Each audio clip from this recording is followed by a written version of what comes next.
तक़सीम बर्र-ए-सग़ीर के फौरन बाद नौज़ायदा मुमलिकत पाकिस्तान को जहां बेशुमार मसाइल का सामना करना पड़ा, वहां सेहत के शोबे में भी सहूलतों की दस्तयाबी न होने के बराबर थी। आजादी के फौरन बाद सिर्फ और सिर्फ एक मेडिकल कॉलेज था जो महज चंद डॉक्टर्स पर मुश्तमिल था।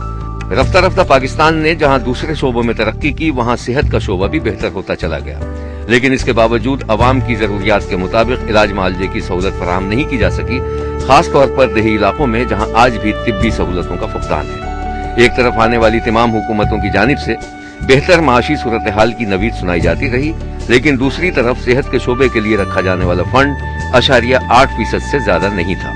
यूं समझ लें कि पाकिस्तान अपनी सालाना ग्रास डोमेस्टिक प्रोडक्ट या GDP का सिर्फ 3.1% हिस्सा इकोनॉमिक, सोशल और कम्युनिटी सर्विसेज पर खर्च करता है, जिसका सिर्फ 8% सेहत के शोबे पर खर्च किया जाता है।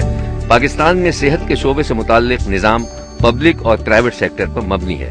एक आदाद शुमार के मुताबिक इस वक्त पाकिस्तान में 1,90,000 फिजिशियन, 37,000 नर्सेज, 4,000 डेंटिस्ट, 5,500 नीम तिब्बी अमला और लगभग 1 लाख लेडी हेल्थ वर्कर मौजूद हैं। इसके अलावा पूरे मुल्क में सेहत के 13,937 इदारे मौजूद हैं, जिसमें 945 अस्पताल शामिल हैं।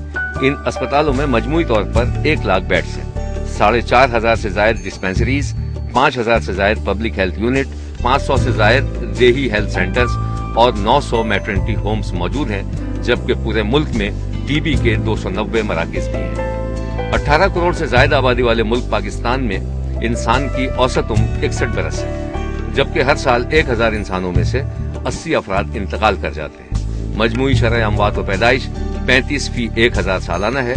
5 साल से कम उम्र बच्चों में अमवात की शरह 120 फी 1,000 बच्चा है। आदाद शुमार के मुताबिक 1 लाख पाकिस्तानियों के लिए 85 डॉक्टर या दूसरे अल्फाज में 1225 मरीजों के लिए सिर्फ 1 डॉक्टर दस्तयाब है। ये सूरत हाल किसी भी ऐसे मुल्क के लिए जो तरक्की पजीरी का दावेदार हो न सिर्फ मुनासिब नहीं बल्कि इंतहाई तशवीशनाक भी है। इस सूरत हाल से निमटने के लिए न सिर्फ हुकूमत को संजीदगी से काम करना होगा बल्कि प्राइवेट सेक्टर को भी अपनी तमाम तवानाई और तवज्जो इस तरफ मबजूल करनी होगी, क्योंकि सेहतमंद पाकिस्तान ही मुस्तहकम पाकिस्तान की जमानत है। हुकूमत की तरफ से तो प्रायोरिटी बहुत ज़्यादा हेल्थ को दी गई है और हेल्थ के लिए जो रकम मख्तस की गई है वो खासी बड़ी रकम है। अच्छा, अब अगर हम इसको इसी रकम को डिवाइड करें कि इम्प्लीमेंटेशन में नीचे ग्राउंड पे स्कीम्स क्या आई हैं इसमें, तो हेल्थ केयर सिस्टम की इम्प्रूवमेंट के लिए हमारे पास जो हमने इस साल 2009 और 2010 में 24 नई स्कीमें दी, जो कि 24 की 24 अप्रूव उन्होंने की। उसके अलावा हमारी पहले से 69 ऑन गोइंग स्कीम्स चल रही हैं जो पहले से चल रही हैं। अब ये ऑन गोइंग स्कीम्स का ये होता है कि जब भी हम कोई स्कीम बनाते हैं तो वो 1 साल में मुकम्मल नहीं हो रही होती, 2 या 3 या 4 साल की स्कीम होती है। तो जब तक वो मुकम्मल ना हो जाए, उसका पीरियड ना ख़त्म हो, हम उसको ऑन गोइंग में रखते हैं और हर साल उसकी टोटल कॉस्ट जो हमने PC1 में दी होती है उसका कुछ ना कुछ हिस्सा हमें हमारी अपनी डिमांड के मुताबिक मिलता रहता है। तो हमने ये जो स्कीम्स दी हैं, ये स्कीम्स क्या हैं? ये स्कीम्स हैं इक्विपमेंट सप्लाई करने की, नई बिल्डिंग्स बनाने की, सिस्टम को इम्प्रूव करने की। ये तमाम स्कीम्स जब इम्प्लीमेंट होती हैं तो हेल्थ केयर सिस्टम में कोई इम्प्रूवमेंट आपको नज़र आती है। तो हुकूमत, मौजूदा हुकूमत का जो है हेल्थ, वो एक बहुत प्रायोरिटी सेक्टर है और ख़ासी बड़ी रकम और ख़ासी बड़ी कमिटमेंट हुकूमत ने हेल्थ सेक्टर में की हुई है।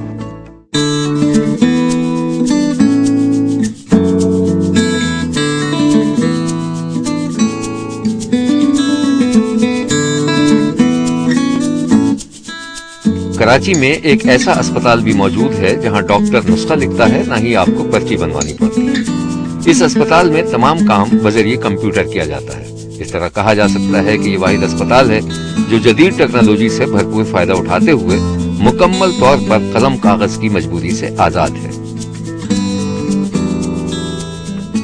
मैं इस हॉस्पिटल में, मेरी गुर्दे में पथरी थी, किडनी स्टोन था और मैं यहाँ पर आई। यहाँ पे डॉक्टरों ने मुझे देखा, मेरे टेस्ट हुए, एक्सरा वगैरह हुआ, IVP, फिर मुझे ऑपरेशन डेट दी और टाइम पे मेरा ऑपरेशन किया और काफ़ी अच्छा ऑपरेशन किया, जिससे मैं बहुत सेटिस्फाई हूँ और अच्छी ट्रीटमेंट है, स्टाफ भी अच्छा है और यहाँ कोई पेमेंट नहीं है, फ्री इलाज किया जाता है। यहाँ का स्टाफ किसी तरह से भी किसी तरह पैसे नहीं तलब करता और फ्री इलाज है यहाँ पर। ये हमारा बेसिक हमारा कंप्यूटर प्रोग्राम है। जैसे जैसे मरीज़ आता है यहाँ पे पहले शुरू में, तो वो हमारी जाके उसका पेशेंट का रजिस्ट्रेशन हो जाता है। ये रजिस्ट्रेशन स्क्रीन है। इसके बाद मरीज़ को एक कार्ड दे दिया जाता है। वो कार्ड, उसके ऊपर एक नंबर होता है, वही नंबर उसका मेडिकल रिकॉर्ड नंबर होता है। जितनी दफ़ा मरीज़ आएगा वही मेडिकल रिकॉर्ड नंबर, उसका पुराना सारा रिकॉर्ड जो है हम उससे निकाल सकते हैं और रिट्रीव करके हम देख सकते हैं क्या है। जब पेशेंट डॉक्टर के पास जाता है तो डॉक्टरों के जो है उनका ये स्क्रीन है डॉक्टर्स का। फर्स्ट करिए मैं अगर इस पर एक मेडिकल रिकॉर्ड नंबर एक डालता हूँ पुराना वाला कोई, तो उसका जो है प्रीवियस डेटा, अभी मैंने 2 नंबर डाला है और ये पेशेंट जो है पहले आ गया है कि पहली दफ़ा 9 जुलाई 2007 को पहली दफ़ा ये पेशेंट आया था। उसके बाद दूसरी दफ़ा जो है 8 अगस्त को आया, फिर 3 दिसंबर को आया और लास्ट विजिट इसकी जो है वो 23 जनवरी 2008 को थी। अब मैं देखना चाहता हूँ कि यहाँ पे कि पहली दफ़ा ये मरीज़ आया था तो इसकी क्या कंप्लेंट्स थी। वो सारी कंप्लेंट्स यहाँ मौजूद हैं कि पेशेंट जब आया था उसकी क्या कंप्लेंट्स थी, क्या उसको डॉक्टर ने देख के क्या उसके मुताबिक लिखा था यहाँ पे, उसकी क्या हिस्ट्री उसकी सारी है, उसके एग्ज़ामिनेशन में क्या चीज़ें मिली थी वो सारी। इसी तरीके से उसका जो है सारी मतलब मेडिकल हिस्ट्री जो है इसमें मौजूद है।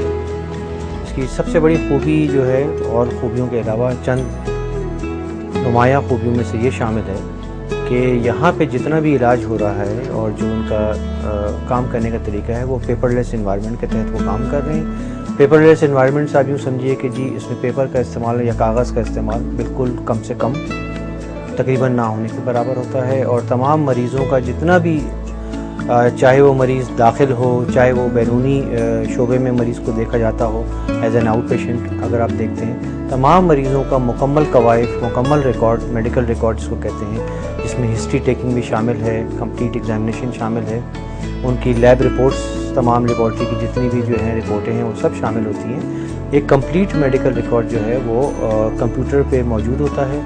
इस अस्पताल में कोई कागज़ छपा ही नहीं है, तमाम की तमाम चीज़ें कंप्यूटर पे की जाती हैं। इसकी जो और एक और जो अच्छी बात है वो ये कि ये सारा जो सॉफ्टवेयर, जो प्रोग्राम जो चल रहा है, ये हमने खुद बनाया है, इसी अस्पताल में बनाया है कि अगर मरीज़ आता है उस वक्त उसका रिकॉर्ड हमारे सामने होता है। ये नहीं है कि अब एक्सरे नहीं पहुंचा, ये नहीं है कि मरीज़ जो है वो एक्सरे कहीं छोड़ के आ गया और मिल नहीं रहा, या फाइल नहीं मिल रहा, या उसकी रिपोर्ट नहीं मिल रही। दूसरा, इस सब चीज़ों को जो आमतौर से मरीज़ों के फाइलों को स्टोर करने की ज़रूरत पड़ती है, बहुत सारी जगह चाहिए होती है, हमें बिल्कुल भी नहीं चाहिए होती, क्योंकि वो कंप्यूटर पे सब कुछ स्टोर होता है। तमाम चीज़ें उस पर हैं, किसी किस्म का कोई मसला नहीं है, जब चाहिए जिस वक्त चाहिए इस्तेमाल की जा सकती हैं। सारे एक्सरेज इसी स्क्रीन से व्यू कर लेते हैं हम जो मौजूद है। इस एक्सरे के मुताबिक ये मैं बताऊं कि ये जो एक्सरे को ऑपरेट करने का सिस्टम है ये कहलाता है पैक सिस्टम। हल्का करना हो, गहरा करना हो, इसके जो है ना देखिए, तो वो सब कुछ कर सकता हूँ। मुझे इसको अगर बड़ा करना है, छोटा करना है, जो भी है वो भी कर सकते हैं। इसके अंदर और ज़्यादा इसको बड़ा करना है तो मैग्नीफाइंग लेंस ही मौजूद है। पता यदि कि हर चीज़ जो है, अब आप एक्सरे की एक फिल्म देख के उसके ऊपर आपको दारोमदार नहीं है आपकी डायग्नोसिस का, आप उसको बड़ा, छोटा, गहरा, हल्का करके ज़्यादा बेहतर तशख़ीस कर सकते हैं खुद। ये हमारा बेसिकली जो है ये मेडिकल रिकॉर्ड सिस्टम है पूरा। इसके ऊपर हर चीज़ जो है हमारी वो उस पर कंप्यूटर में मौजूद है, पूरा मेडिकल रिकॉर्ड। और ये पहली दफ़ा हुआ है कि पाकिस्तान में पूरा मेडिकल रिकॉर्ड किसी भी चीज़ पेशेंट का वो उस पर आया हो कंप्यूटर पर। 150 बिस्तरों पर मुश्तमिल इंडस अस्पताल में मरीजों को इलाज मालिजे की मुफ्त सहूलत फराहम की जाती। यहाँ काम करने वाला अमला आला तरबियत याफ्ता है जो मरीजों के इलाज के सिलसिले में मुहक्किकाना अंदाज़े फिक्र अपनाते हुए पेशावराना जिम्मेदारी सरअंजाम देता है। इंडस हॉस्पिटल में 150 बेड हैं और यहाँ पर जो मरीज़ आते हैं उनका मुकम्मल तौर पर ये एक state of art tertiary care hospital है जहाँ पर इनका इलाज बिल्कुल मुफ्त होता है बगैर किसी मुआवजे के। इंडस हॉस्पिटल अपनी बुनियाद का एक मुख्तलिफ अस्पताल है क्योंकि यहाँ मरीज़ों का बिल्कुल मुफ्त इलाज किया जाता है और बहुत अच्छी क्वालिटी का इलाज किया जाता है। नीचे कलेक्शन पॉइंट है वहाँ पे जो भी पेशेंट्स होते हैं, चाहे वो ओपीडी के होते हैं या वार्ड के ER से जो पेशेंट्स आते हैं, वो सारा कलेक्शन का पॉइंट वही है। तो वहाँ पर सैंपल सारे कलेक्ट होते हैं टेस्ट की रिक्वायरमेंट से, क्योंकि डॉक्टर्स जो लिख देते हैं वो सारे टेस्ट हमारे कंप्यूटर सिस्टम में MIS सिस्टम जो है उस पर चले जाते हैं। तो ये कि वहाँ से रिक्वेस्ट देख लेते हैं कि भाई किस राइस की कौन सी है, तो फिर वो उस हिसाब से सैंपल कलेक्ट करते हैं। देन सैंपल सारे के सारे ऊपर वो भेज देते हैं, जो कि यहाँ पर प्रोसेसिंग उन पर होती है।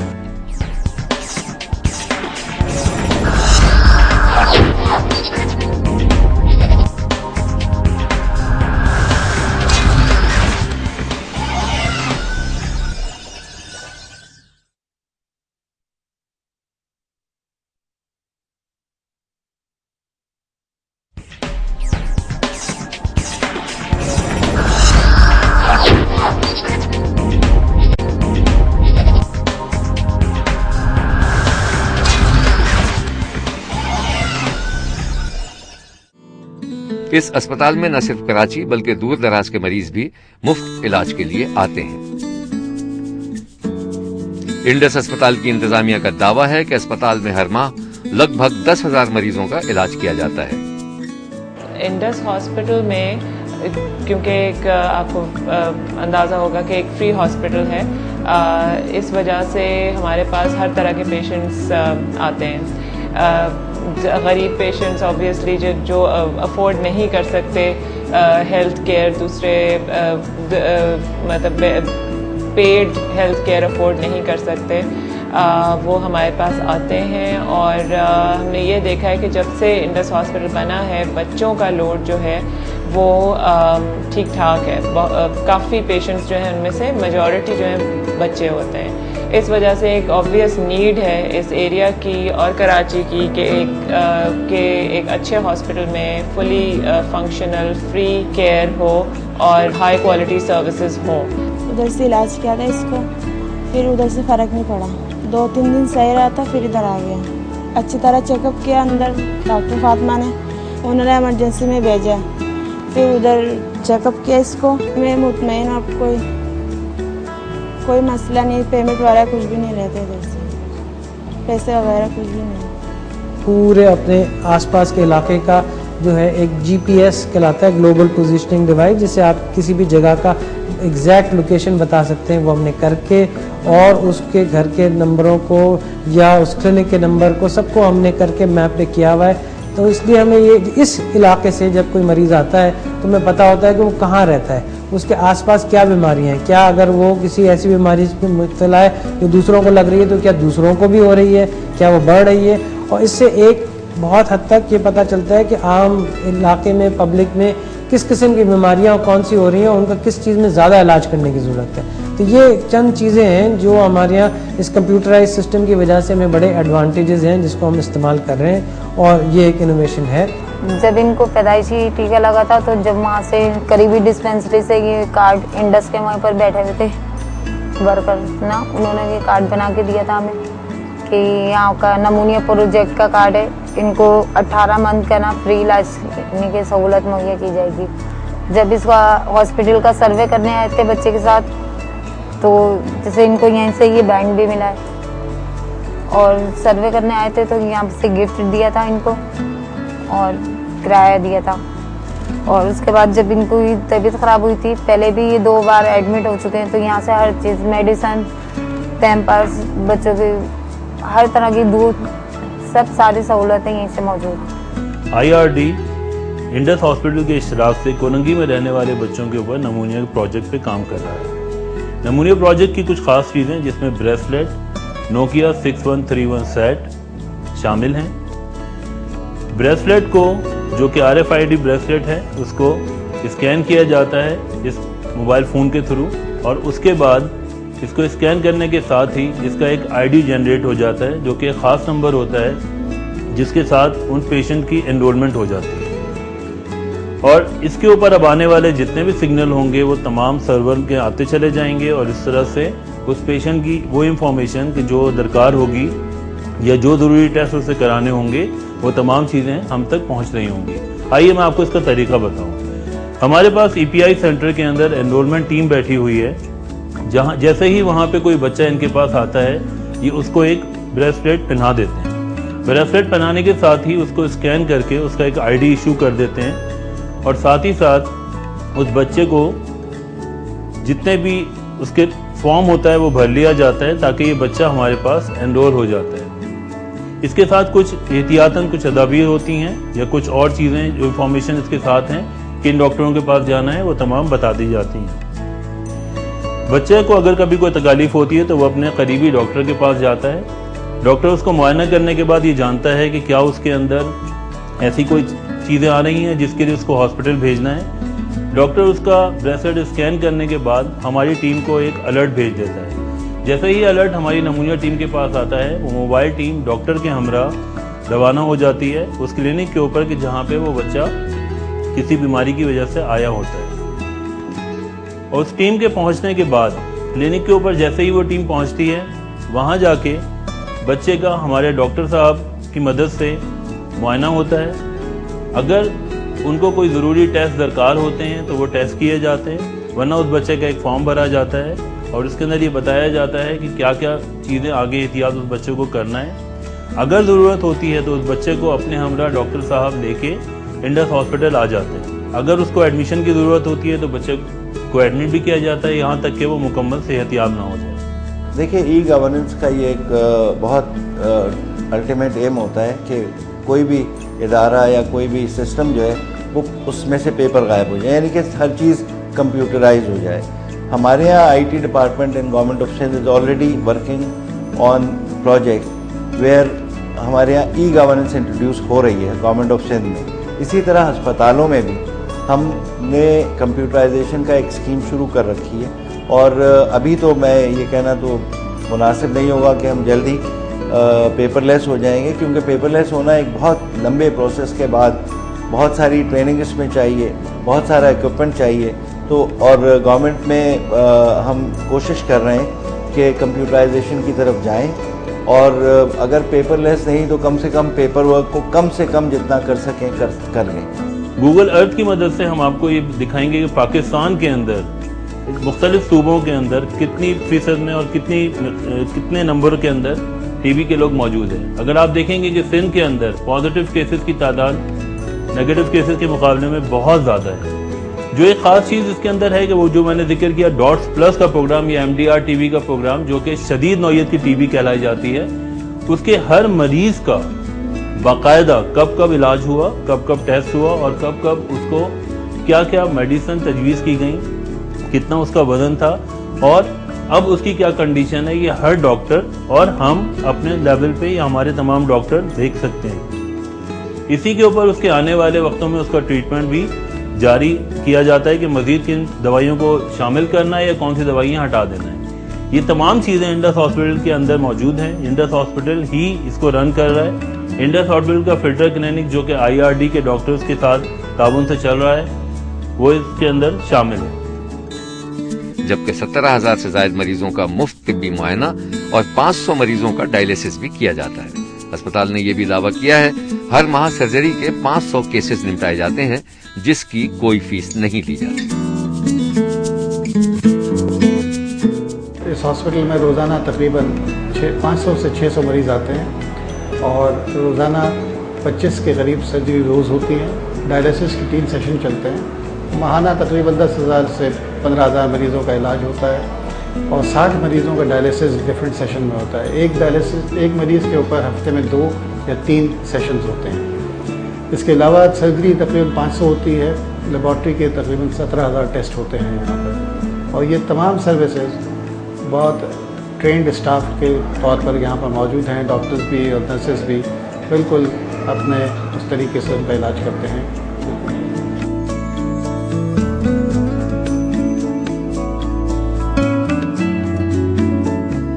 इंडस अस्पताल जो है वो आप सबकी मदद पे चलता है। अगर आप लोग सब इसके में ज़कात खैरात बेचते रहेंगे तो मरीज़ों का बेहतर से बेहतर इलाज करते रहेंगे। अल्लाह ताला की मदद हासिल है। आप सबकी मदद की भी सख्त ज़रूरत है।